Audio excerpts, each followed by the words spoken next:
4 साल करने के बाद शरीर के अंदर वो क्षमताएं डेवलप होने लगी कि हम दोबारा ट्रैक पर रनिंग करने लगे। तो 2012 में फिर मैंने दौड़ना शुरू किया, रोज़ 5 किलोमीटर दौड़ना शुरू किया, फिर धीरे धीरे और 2015 में पहली बार मैंने हाफ मैराथन 21 किलोमीटर में पार्टिसिपेट किया मुंबई में, और वहाँ से फिर मैंने कभी पीछे मुड़कर नहीं देखा।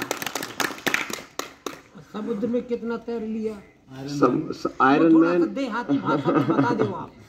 आयरन मैन ने कितना किलोमीटर कितना? तो वहां से फिर मैंने पीछे मुड़कर नहीं देखा, वहां से आगे ही आगे मैंने कोशिश की, और बेहतर करते गए। तो करीब 100 से ज़्यादा मैराथन सब तक दौड़ चुका हूँ।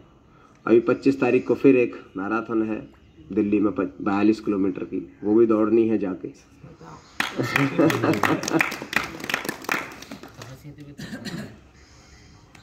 तो उसके बाद हमने निर्णय लिया कि हम ऐसा कार्य करें जो कि इसमें तीनों शामिल हो, स्विमिंग भी शामिल हो, रनिंग भी शामिल हो और साइकिलिंग भी शामिल हो। तो उसको कहते हैं ट्रायथलॉन।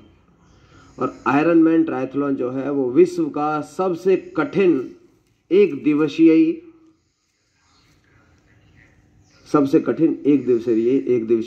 वो है आपका इवेंट है। इससे कठिन कुछ भी नहीं है, ये सबसे कठिन है। इसमें आपको 4 किलोमीटर समुद्र में तैरना, 180 किलोमीटर साइकिल चलाना और 42.2 किलोमीटर दौड़ना 17 घंटे के अंदर, ये तीनों आपको करने हैं। तो हमने ये प्रण लिया कि हम इसकी तैयारी करेंगे। तो हमने 2016 से इसकी तैयारी शुरू की और 2018 में रिटायरमेंट के बाद 2017 में रिटायरमेंट लिया इन्हीं सब चीज़ों को करने के लिए। नहीं तो एक बहुत कंफर्टेबल लाइफ थी, 2 किलोमीटर के दायरे में सब कुछ था, परमानेंट क्वार्टर था, स्कूल बच्चों का, बैंक, यूनिट जहाँ पे हमारा ऑफिस सब कुछ 2 किलोमीटर के दायरे में सब कुछ था। हमने सब को त्याग दिया सिर्फ ये प्रूव करने के लिए कि एक गोली लगा हुआ, फेफड़े फटे हुआ व्यक्ति डैमेज लंग्स के साथ में ये सब चीज़ कर सकता है और ये पॉसिबल है। तो उस चीज़ को हमने किया साउथ अफ्रीका में जाके। इनका टाइम 17 घंटे है, हमने उसको 14 घंटे 19 मिनट में ख़त्म करके ही आयरन मैन का टाइटल ले लिया। बोलो, ये कहानी सुननी थी कि नहीं? मैंने वही कहा आपसे कि उस समय पर क्या होता है, लयबद्ध तरीका चलता रहता है ना, उसमें याद नहीं रहता, फिर तो फोकस उधर हो जाता है। तो मेरा मानना यही है कि जब मेरे जैसा टूटा फूटा आदमी, गोली लगा हुआ, जिसको सांस नहीं आता था, जो चल नहीं सकता था, इसका उतना मनोबल इतना टूट चुका था कि आप वो पूछिए मत। हम छत पे बैठते थे और रात में रोते रहते थे हम छत पे बैठकर, और ईश्वर को कहते थे कि ये क्या किया है तूने मेरे साथ, मैं सांस नहीं आता, चलना दुबर हो गया। लोग जो है वो टॉन्ट करते हैं, बहरा कहता है, कोई लंगड़ा कहता है, कोई लूला कहता है, कोई टेढ़ा कहता है। तो ये शब्द सुनने के लिए अगर तूने जिंदा रखा है तो मुझे लगता है कि ये बहुत गलत किया है। लेकिन हमने अपना योग कभी नहीं छोड़ा। हम कहते थे स्वर्ग का रास्ता इतना आसानी से मिला हुआ था, वो भी छीन लिया। और बहुत सारी चीज़ें हुई बाद में। हम एक और भी चीज़ को लेकर बड़े चीज़ें रही कि कसाब और ये सब चीज़ें। कसाब जिसने 168 लोगों को मारने में जिसकी भूमिका रही, उसको सब लोग जानते थे। वो कैसे पकड़ा? वो अलग था, उसका वो दूसरी तरफ था, वो पुलिस वालों ने पकड़ा उसको। और एक व्यक्ति है जिसने 185 लोगों को बचाया, उसको कोई नहीं जानता है। तो इस देश में नेगेटिविटी इतनी ज़्यादा है कि जो सही कार्य करता है उसको कोई नहीं जानता है, और जो गलत काम कर देता है उसको सब लोग जानते हैं। दुबे जी को सब जान गए थोड़ी देर में, जान गए नहीं जान गए। हाँ।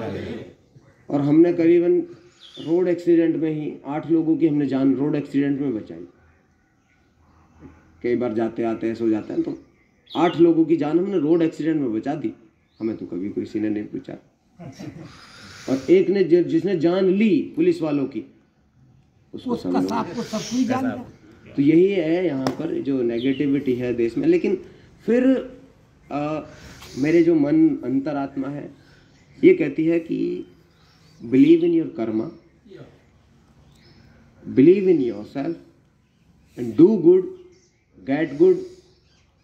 क्योंकि अगर जो व्यक्ति गलत करता है समाज में तो उसका हश्र भी गलत ही होता है, और जो अच्छा करता है उसके साथ में पूरा समाज खड़ा होता है, ईश्वरीय ताकतें उसके साथ में खड़ी होती हैं और उसको उतनी ही ताकत ईश्वर अच्छा कार्य करने के लिए देती है। तो आज जो आपका सबका साथ है वो ये चीज़ का प्रमाण है कि जो अच्छा कार्य है वो हमेशा फलता फूलता है। वो अच्छे कार्य से जो कार्य होते हैं वो सकारात्मक होते हैं और सभी के अंदर एक ऊर्जा का उत्सर्जन होता है।